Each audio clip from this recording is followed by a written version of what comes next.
KG apparels limited ये company ऐसे लोगों के लिए एक होप है, इंस्पिरेशन है जो अपना बिजनेस स्क्रैच से बिल्ड करना चाहते हैं एंड उसके बाद उसका आईपीओ लेकर आना चाहते हैं। बिकॉज अगर आपके अंदर डेडिकेशन है तो ये इतनी बड़ी बात भी नहीं है। जानते हैं इस कंपनी के बारे में एंड इसके आने वाले आईपीओ के बारे में। कहीं मत जाइए, चैनल को सब्सक्राइब कर लीजिए। सबसे पहले जानते हैं इस कंपनी के बारे में, किजी अपैरल्स लिमिटेड। ये कंपनी एक जयपुर बेस्ड कंपनी है एंड जो इस कंपनी के प्रमोटर हैं उन्होंने इस काम को 2017 में करना शुरू किया था। शुरू में काफी स्ट्रगल किया, कोविड भी सरवाइव किया एंड उसके बाद अब ये अपना आईपीओ लेकर आ रहे हैं। जो ये कंपनी है, ये कंपनी बेसिकली जो फीमेल्स गारमेंट्स होते हैं उनकी मैन्युफैक्चरिंग करती है। मैन्युफैक्चरिंग करने के बाद ये कंपनी उन प्रोडक्ट्स को ऑनलाइन बेचती है। ऑनलाइन बेचने के लिए इस कंपनी की अपनी खुद की वेबसाइट है एंड साथ ही साथ जितनी भी ये फेमस ई कॉमर्स वेबसाइट्स हैं वहां पर भी ये कंपनी अपने प्रोडक्ट्स बेचती है। एंड ये कंपनी अपने प्रोडक्ट्स ऑफलाइन भी बेचती है। ऑफलाइन ये कंपनी अपने प्रोडक्ट्स अपने खुद के शोरूम्स के थ्रू बेचती है एंड साथ ही साथ ये कंपनी अपने प्रोडक्ट्स को जो बड़ी बड़ी रिटेल चेन्स होती हैं उनको भी सप्लाई करती है, जैसे कि रिलायंस रिटेल। एंड ऐसे ही ये कंपनी अपने प्रोडक्ट्स को डिस्ट्रीब्यूटर्स के थ्रू बल्क में भी बेचती है। इस कंपनी के दो ब्रांड्स हैं, अनुतारा एंड किजी। अनुतारा ब्रांड्स के अंदर ये कंपनी जो फीमेल्स के एथनिक वियर्स होते हैं वो बेचती है एंड किजी ब्रांड नेम के अंदर ये कंपनी फीमेल्स के वेस्टर्न वियर्स बेचती है। अगर हम बिजनेस की बात करें तो ये कंपनी B2B सेगमेंट में ऑपरेट करती है, B2C सेगमेंट में ऑपरेट करती है, जॉब वर्क भी करती है एंड वैल्यू एडिशन का भी काम करती है। B2B सेगमेंट का मतलब हो गया दैट ये कंपनी अपने प्रोडक्ट्स को दूसरे बिजनेसेस को बेचती है। B2C सेगमेंट का मतलब हो गया ये कंपनी अपने प्रोडक्ट्स को डायरेक्टली कंज्यूमर को बेचती है। जॉब वर्क का मतलब हो गया ये कंपनी दूसरी कंपनीज के लिए प्रोडक्ट मैन्युफैक्चरिंग करती है, वो कटिंग से लेकर पैकिंग तक का पूरा काम करती है।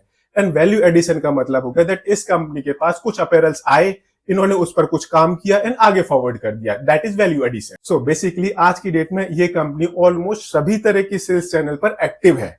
बट अगर हम इस कंपनी की रेवेन्यू बाइफरकेशन देखें तो इस कंपनी की मैक्सिमम रेवेन्यू 99.5% के आसपास ये ऑफलाइन सेल्स के थ्रू आती है एंड सिर्फ 0.5% ये इस कंपनी की ऑनलाइन सेल्स के थ्रू आती है। एंड जैसा कि मैंने पहले भी आपको बताया था दैट अपने बिजनेस के शुरुआती टाइम में जो इस कंपनी के प्रमोटर हैं इन्होंने काफी स्ट्रगल किया था एंड आज की डेट में अगर हम इस कंपनी के अगेंस्ट चल रहे केसेस को देखें तो वो हमें यहाँ पर विजिबल है। बिकॉज जो ये पर्टिकुलर सेक्टर है यहाँ पर आपको काफी छोटे छोटे प्लेयर्स दिखते हैं एंड वहां पर बहुत ज्यादा अनप्रोफेशनलिज्म होता है। आप कहीं जाओ, उनको ऑर्डर दो, वो आपसे एडवांस ले लेंगे एंड बाद में आपको सब स्टैंडर्ड क्वालिटी के प्रोडक्ट्स दे देंगे या फिर आपको प्रोडक्ट्स देंगे बट बहुत ज्यादा डिले कर देंगे। ऐसे ही जब आप अपने प्रोडक्ट्स को बल्क में किसी दुकानदार को बेचने जाते हो तो वो आपके प्रोडक्ट्स तो रख लेता है बट उसके पैसे आपको काफी देर में देता है। तो इस तरह की चीजें इस पर्टिकुलर इंडस्ट्री में काफी कॉमन है एंड अगर हम इस कंपनी के अगेंस्ट चल रहे केसेस को देखें तो वो हमें यहां पर भी नजर आता है। सो कुल मिला के ये कंपनी उन लोगों के लिए एक होप है जो अपना बिजनेस शुरू करना चाहते हैं, छोटे लेवल से शुरू करना चाहते हैं एंड उसका आईपीओ लेकर आना चाहते हैं। अभी तक हमने इस कंपनी के बारे में जाना एंड इस कंपनी का बिजनेस मॉडल देखा। अब देखते हैं इस कंपनी के फाइनेंशियल्स, दैट इस कंपनी के फाइनेंशियल्स ये इस कंपनी के बारे में क्या बताते हैं। तो सबसे पहले हम इस कंपनी का एसेट बेस देखते हैं। मार्च 2022 में इस कंपनी के टोटल एसेट्स थे सिर्फ 7.25 करोड़ रुपीस के। अगले साल ये 11.35 करोड़ रुपीस तक पहुंच गए हैं एंड मार्च 2024 में इस कंपनी का टोटल एसेट बेस ये 13.4 करोड़ रुपीस के आसपास का है। ये मैं टोटल एसेट्स की बात कर रहा हूं। अगर इसमें हम इन्वेंट्री देखें तो वो 11 करोड़ से ज्यादा है। 13.4 करोड़ के टोटल एसेट्स में 11 करोड़ से ज्यादा सिर्फ आपकी इन्वेंट्री है एंड जो बाकी के फिक्स एसेट्स होते हैं वो भी फिक्स नहीं होते, वो भी मूवेबल होते हैं। सो कुल मिला के ये बिजनेस एक एसेट लाइक बिजनेस होता है बट आपको स्टॉक काफी ज्यादा रखना पड़ता है। रेवेन्यू देख लेते हैं हम इस कंपनी की। मार्च 2022 में इस कंपनी ने अपने ऑपरेशन में जो रेवेन्यू जनरेट की थी वो थी 5.39 करोड़ रुपीस की।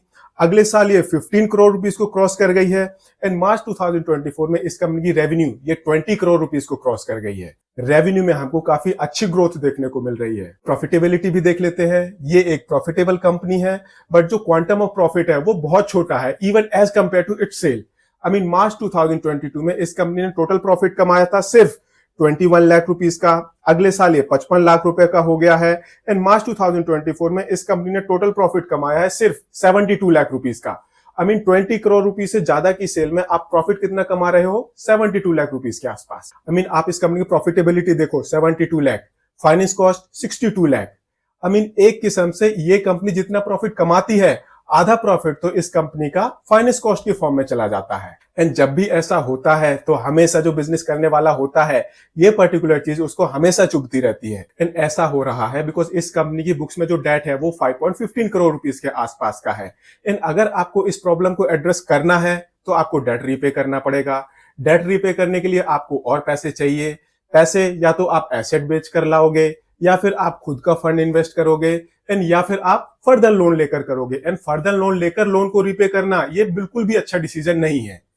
तो फिर एक और ऑप्शन बचता है दैट आप अपनी इक्विटी बेचो एंड देन रीपे कर दो डेट को। एंड इसकी वजह से क्या होगा, इसकी वजह से जो आपकी फाइनेंस कॉस्ट है वो कम हो जाएगी, प्रॉफिटेबिलिटी बढ़ेगी। एंड यही ये कंपनी करने वाली है। इसके लिए ये कंपनी अपना आईपीओ लेकर आ रही है। कंपनी का आईपीओ साइज है 5.58 करोड़ रुपीस का, 21 रुपीस का एक शेयर है, 6000 शेयर्स का लॉट साइज है। इस हिसाब से जो आपकी मिनिमम इन्वेस्टमेंट होगी ये होगी 1,26,000 रुपीस की। 30 जुलाई को कंपनी का आईपीओ ओपन होगा, 1 अगस्त को आईपीओ क्लोज हो जाएगा एंड 6 अगस्त को इस कंपनी की लिस्टिंग होगी। एंड मैं आपको बता दूं दैट जो ये बिजनेस होता है ये काफी कैपिटल इंटेंसिव बिजनेस होता है। यहाँ पर आपको काफी ज्यादा स्टॉक रखना पड़ता है, जिसकी वजह से जो आपका ऑपरेटिंग कैश फ्लो होता है वो काफी सारे केसेस में नेगेटिव हो जाता है। एंड अगर हम इस कंपनी का ऑपरेटिंग कैश फ्लो देखें तो मार्च 2022 में इस कंपनी ने अपने ऑपरेशन से 19 लाख रुपीस का नेगेटिव कैश जनरेट किया था। अगले साल इस कंपनी ने 2.27 करोड़ रुपीस का नेगेटिव कैश जनरेट किया था। एंड मार्च 2024 में इस कंपनी ने अपने ऑपरेशन से 3.13 करोड़ रुपीस का नेगेटिव कैश जनरेट किया है। दैट मींस ये कंपनी अपने ऑपरेशन से कंटिन्यूअसली नेगेटिव कैश जनरेट करती जा रही है। इसका मतलब ये है कि अगर आपको बिजनेस को ग्रो करना है तो आपको वहां पर और पैसे डालने पड़ेंगे। एंड जो इस आईपीओ के थ्रू पैसे इस कंपनी को मिलेंगे उन पैसों का ये कंपनी यूज करेगी अपनी डेट्स की रीपेमेंट के लिए, वर्किंग कैपिटल को मैनेज करने के लिए एंड जनरल कॉर्पोरेट पर्पसेस के लिए, आईपीओ से रिलेटेड एक्सपेंसेस के लिए। सो अब क्वेश्चन आता है, क्या आपको इस कंपनी के आईपीओ को सब्सक्राइब करना चाहिए या नहीं? सी, बहुत छोटी कंपनी है, 5.5 करोड़ रुपए के आसपास इस कंपनी का टोटल आईपीओ साइज है। सेल्स भी इतनी ज्यादा बड़ी नहीं है। इस कंपनी के जो एसेट्स हैं वो भी सारे के सारे ऑलमोस्ट मूवेबल एसेट्स हैं। दैट मींस अगर प्रोमोटर पैसे लेकर भागना चाहे तो वो सारे के सारे एसेट्स उठाकर कहीं भी गायब हो जाएगा। बट ये कंपनी अपना आईपीओ लेकर आ रही है, ऐसा हो इसके चांसेस बहुत कम होते हैं बिकॉज एट द एंड सबको अपना बिजनेस बड़ा करना होता है। इस कंपनी ने भी यही सोचा होगा जिसके लिए ये कंपनी अपना आईपीओ लेकर आ रही है। बट स्टिल कंपनी बहुत छोटी है, कंपनी का बहुत छोटा आईपीओ है। एंड इस तरह की कंपनीज में आपको सिर्फ तब इन्वेस्ट करना चाहिए जब आप उन कंपनीज के प्रोमोटर्स को पर्सनली जानते हो। एंड अगर आप उन प्रोमोटर्स को पर्सनली नहीं जानते देन माइंड इट, आपका जो ये इन्वेस्टमेंट डिसीजन है ये एक किस्म से डिजास्टर डिसीजन माना जाएगा। हाँ, एक बात और, कई बार क्या होता है जब जो इस तरह की कंपनियां होती हैं अपना कमीशन बनाने के लिए जो इस तरह की कंपनी के कंसल्टेंट्स होते हैं वो क्या करते हैं, वो इन कंपनीज के ओनर्स को, प्रोमोटर्स को पिच करते हैं दैट आप एक काम करो, आप अपना आईपीओ लेकर आ जाओ एंड इस आईपीओ के थ्रू जो भी आपको पैसे मिलेंगे एक किस्म से वो आपके लिए फ्री मनी है बिकॉज उस मनी में आपको कोई भी इंटरेस्ट नहीं पे करना, पैसे आप अपने हिसाब से यूज करो। एंड इस चक्कर में कई बार जो कंपनी के भोले भाले प्रोमोटर्स होते हैं वो भी फंस जाते हैं। स्टिल इस आईपीओ को सब्सक्राइब करना है नहीं करना, अपना डिसीजन सोच समझ कर लेना एंड इन्वेस्टमेंट एडवाइजर से कंसल्ट करने के बाद लेना। बट अगर आपको ये वीडियो पसंद आया हो तो इसको लाइक शेयर जरूर करें एंड चैनल को सब्सक्राइब